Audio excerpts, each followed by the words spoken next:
श्री भरत जी भगवान से मिलने जा रहे हैं, तो अब भक्त की दृष्टि उन्हें श्री निषाद राज में मनहु लखन सन भेंट भई प्रीति न हृदय समाए।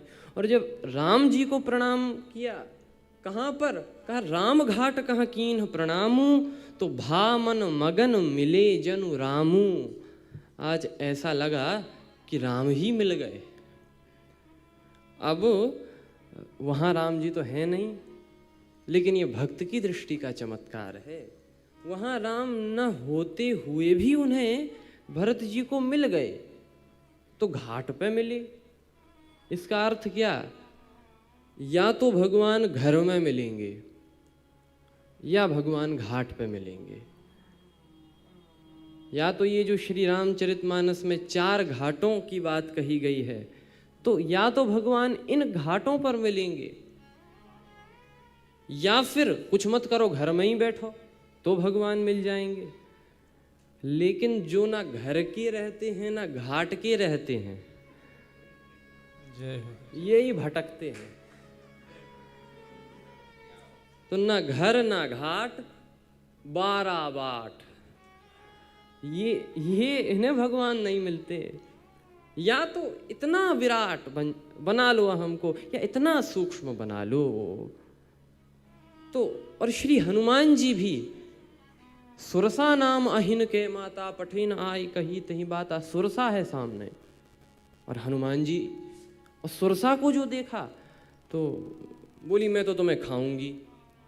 ये सुरसा ही प्रशंसा है। बोली मैं तो तुम्हें खाऊंगी। हनुमान जी ने कहा माता जी अभी मत खाओ, अभी तो हमारे बहुत कार्य बाकी हैं। अभी तो राम काज करी फिर मैं आवो, सीता कई सुधि प्रभु ही सुनावो। ये राम काज करी, राम काज हो जाए, इसका अर्थ है कि यदि राम काज हो जाए फिर प्रशंसा भी होती रहे तो कोई बात नहीं, फिर वो प्रशंसा हमें खाएगी नहीं, खाना चाहेगी पर हम प्रशंसा में बंधेंगे नहीं। लेकिन यदि राम काज हुआ नहीं और बीच में ही प्रशंसा आ गई, अच्छा ये प्रशंसा आई भी क्यों?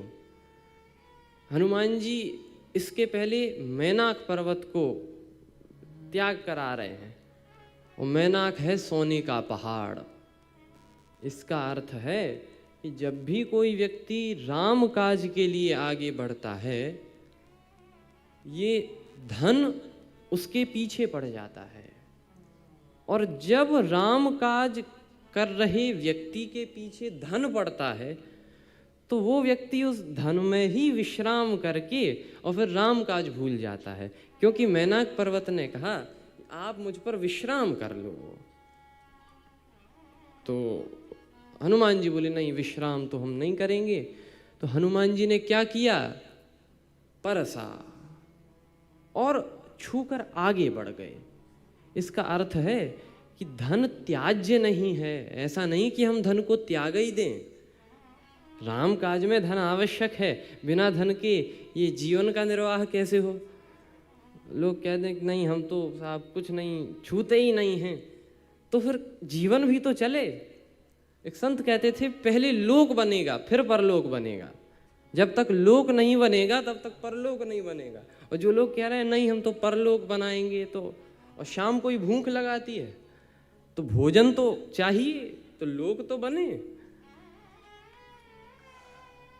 ये भूख भी श्री कबीरदास जी कहते हैं संध्या समय विदा कर दीनी भोर को आन खड़ी, और कहत कबीर सुनो भाई साधु मौत से भूख बड़ी।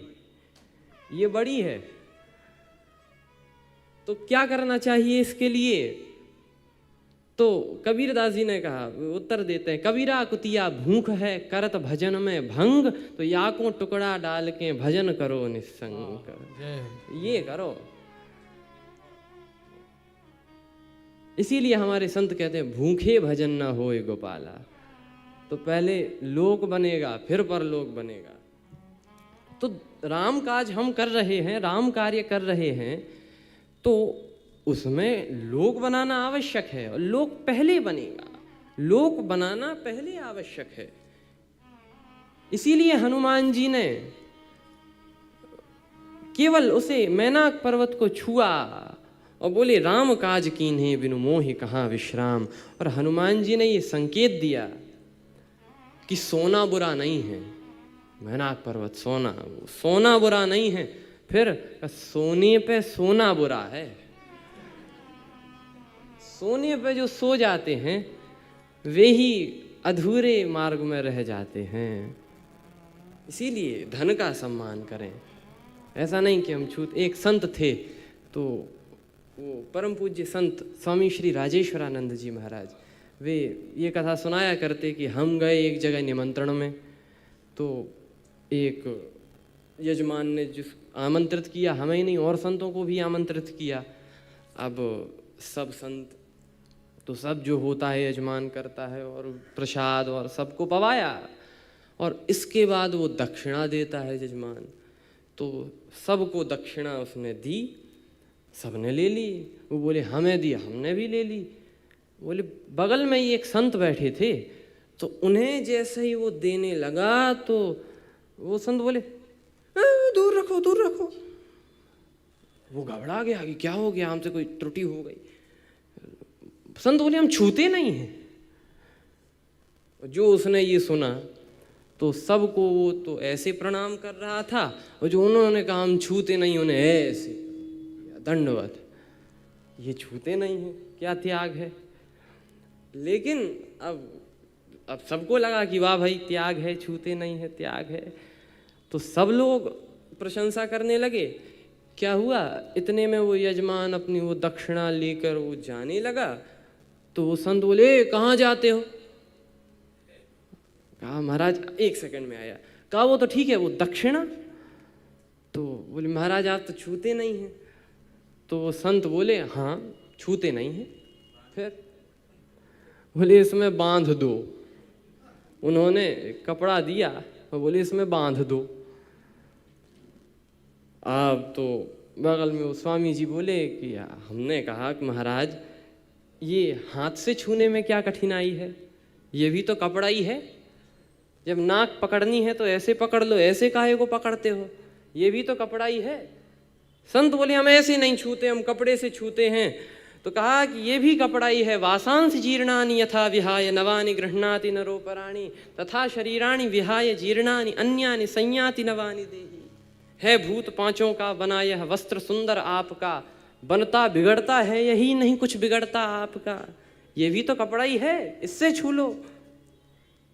अब बोलो ये हालत है, हम ऐसे बन गए हैं कि हम छूते नहीं हैं, हम बांधते हैं।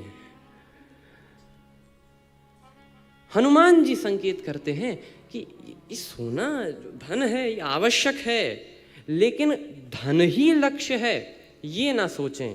तो धन का उपयोग करें, राम काज कीने बिनु, लेकिन ये ध्यान में रखें ये धन पर आकर ठहरना नहीं है। इसके बाद हमें राम काज करना है। राम काज कीने बिनु मोहि कहाँ विश्राम। हनुमान जी छूकर आगे बढ़ गए।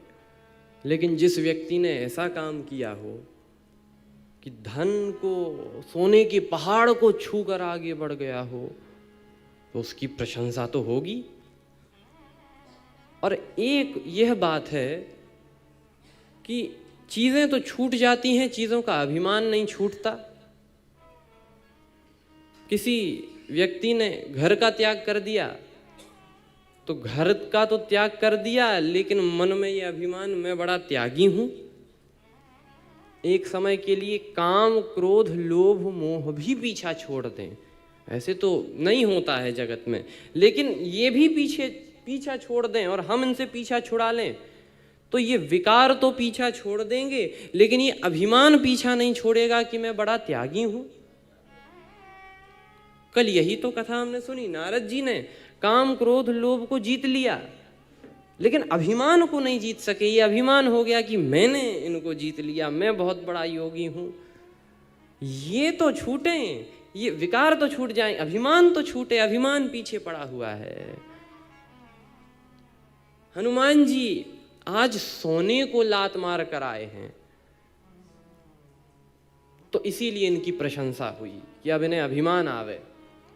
और प्रशंसा कैसी हुई सबसे पहले सुरसा बोली कि मैं तो तुम्हें खाऊंगी। हनुमान जी ने कहा राम काज कर लें, फिर हमें कोई समस्या नहीं, खा लेना।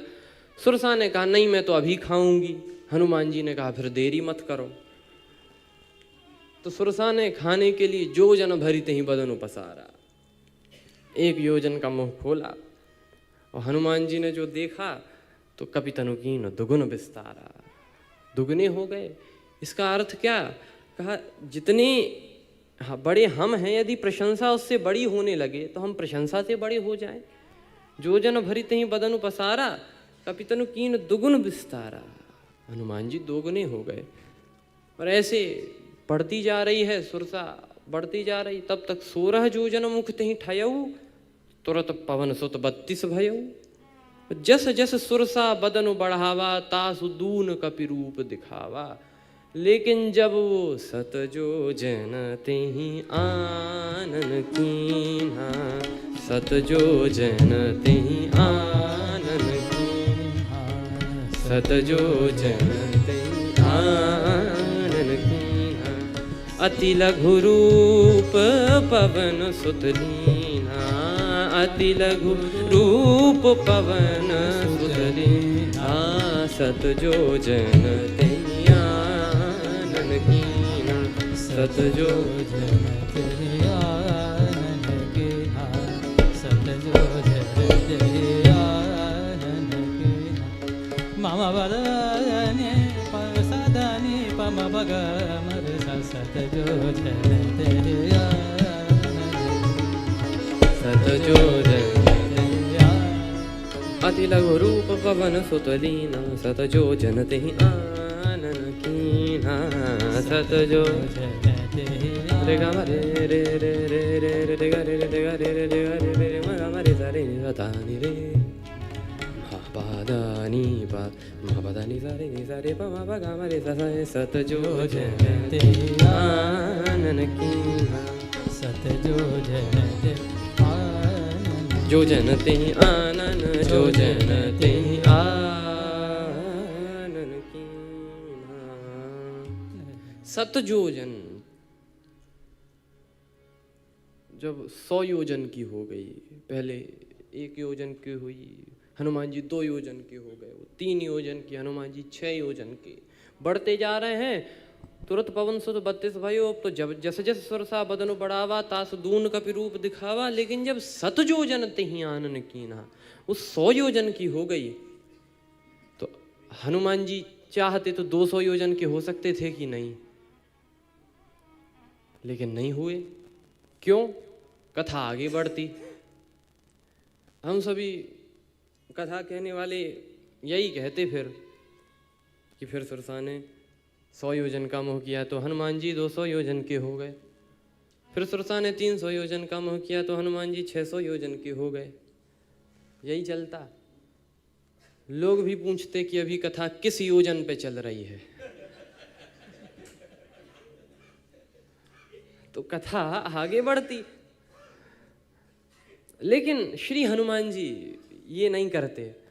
वे 7 योजन तेहि आनन कीन्हा। और जब हनुमान जी ने देख लिया भली भांति कि सुरसा मानने वाली नहीं है, ये बढ़ती जाएगी, तो क्या किया? कहा 7 योजन तेहि आनन कीन्हा। वो अति लघु रूप पवन सुत लीन्हा, बहुत छोटे बन गए, अति लघु रूप, और इतने छोटे बन गए कि वो सुरसा उन्हें खा नहीं पाई। इतने सूक्ष्म बन गए कि सुरसा ने खाना चाहा, अर्थात बांधना चाहा, लेकिन वो हो ही नहीं सकता था, संभव ही नहीं था। अति लघु रूप पवन सुत लीन्हा। और जब अति लघु बन गए, इसीलिए बदन पैठ पुनि बाहिर आवा, इसीलिए अंदर जाकर बाहर आ गए। हाँ, तो हम चर्चा कर रहे हैं कि कितना छोटा बन जाना चाहिए। और ये 2 मार्ग हैं, बड़ा बनना और छोटा बनना। और ज्ञानी लोग हैं, वे अपने अहम को इतना विराट बना लेते हैं कि फिर मैं ही मैं, मेरे अलावा कुछ है ही नहीं। ज्ञानियों की ये मस्ती। और भक्त अपने आप को इतना छोटा बना लेते हैं कि ज्ञानी के जीवन में मैं रह जाता है और भक्त के जीवन में तू रह जाता है। यही भेद है। ज्ञानी मैं पर संकेंद्रित रहता है और भरत तू पर संकेंद्रित रहता है। इसीलिए श्री तुलसीदास जी भी तू दयालु दीन हो तू दानी हो भिखारी। भगवान आप दयालु हैं, मैं तो दीन हूँ। आप इस पूरी प्रार्थना में देखें, तुलसीदास जी ने अपने आप को छोटा माना है। तू दयालु दीन हो तू दानी हो भिखारी हो प्रसिद्ध पातकी, मैं तो पातकी हूँ, तो पाप पुंजहारिया, पाप के समूह को संहार करने वाले हैं, इस पाप के पुंज का। और भक्तों को आप जितना पाएंगे तो वो ऐसे ही हैं। जैसे श्री सूरदास जी वे कहते हैं कि मैं सबसे दीन हूँ, और श्री भरत जी भी मोहि समान को पाप निवासु। तो मौसम कौन कुटिल खलकामी, श्री सूरदास जी ने। तो अब मौसम कौन कुटिल खलकामी, अब आप देखें इसमें वे हैं कितने महान कि सूर होने पर भी सूर घनेरे फिरे पद गावत पै पद सूर सो स्वाद कहाँ है। श्री सूरदास जी जैसे पदों का स्वाद कहाँ, अष्ट छाप के कवि हैं, लेकिन फिर भी ऐसी बात, मौसम कौन कुटिल खलकामी। अच्छा, ये बात सूरदास जी कोई शोभा देती है। हम सूरदास जी के लिए ये ना समझें कि पुराने समय में एक सूरदास नाम के आदमी थे, उनसे ज़्यादा कुटिल खलकामी कोई नहीं हुआ, क्योंकि उन्होंने खुद कहा है। ये सूरदास जी अपने लिए कह रहे हैं। उत्तर भारत के गांवों में जो रामचरितमानस के अखंड पाठ होते हैं, तो उनमें कई कई लोगों ने अपनी कलाएं इजाद की। तो एक ऐसा होता है कि संपुट पढ़ना पड़ता है, जैसे एक चौपाई पढ़ी, फिर उसी की अनुबंधी में, उसी की तुक में कोई पद जैसे विनय पत्रिका से या कवितावली से ले लेना पड़ता है, ऐसा होता है। लेकिन एक जगह ये पाठ चल रहा था, तो उसमें एक सज्जन ने क्या तुकबंदी की, तो चौपाई चल रही थी, कृपा सिंधु बोले मुस्काई, तो उन्होंने तुकबंदी लगाई, कृपा सिंधु बोले मुस्काई मौसम कौन कुटिल खलकामी।